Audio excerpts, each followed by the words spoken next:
வாப்பா. வா. சார் நீங்க எப்படி இந்த வீட்ல?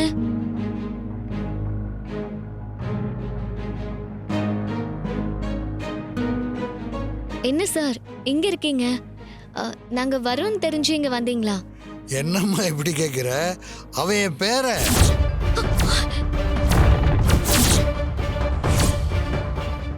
என் பேரன் இங்க இல்லாம வேற எங்க இருப்பான்?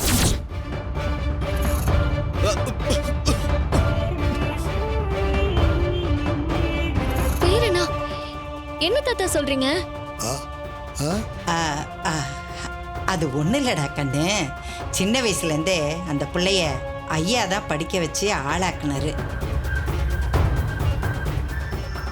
அதனால நாங்கள் ஊர்லேயும் கூட இந்த பிள்ளைய எங்கள் பேரன்னு தான் சொல்லுவோம்.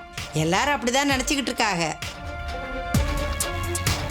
ரொம்ப நாள் கழிச்சு தாத்தா ஊருக்கு வந்திருக்காருல்ல, அவரை பார்த்துட்டு போலான்னு வந்திருக்கு இல்லைங்க? ஆமா ஆமா ஆமா, இவன் என் செல்ல பேரன், ரொம்ப பொறுப்பானவன். அப்பாடா, அப்படிங்களா?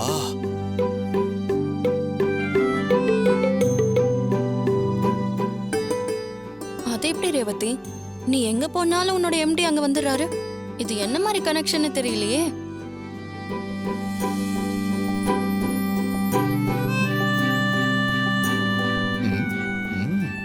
இந்த பக்கம் கொஞ்சம் திரும்பி தான் பாறேன்ப்பா. சொல்லுங்க. நீ இன்னும் திரும்பி பார்க்கவே இல்லையாப்பா? அட சொல்லுங்க. சாரிப்பா, யூ கண்டினியூப்பா. சரி, நீங்க எல்லாரும் தாத்தா கிட்ட பேசிட்டுங்க, நான் போய் சாப்பாடு எடுத்து வைக்கிறேன். இருங்க பாட்டி, நானும் வரேன். வேண்டாடா கண்ணு, நீங்க எல்லாம் தாத்தா கூட பேசிட்டு இருங்க, வரேன். அதை கொடுப்பா. ரொம்ப நாள் கழிச்சு பாக்குறீல்ல. இது காசியில இருந்து வாங்கிட்டு வந்த பனாரஸ் பட்டு புடவை உனக்கு. இது உனக்கு, இது உனக்கு. இத சாமுண்டீஸ்வரி கொடு. சரிப்பா.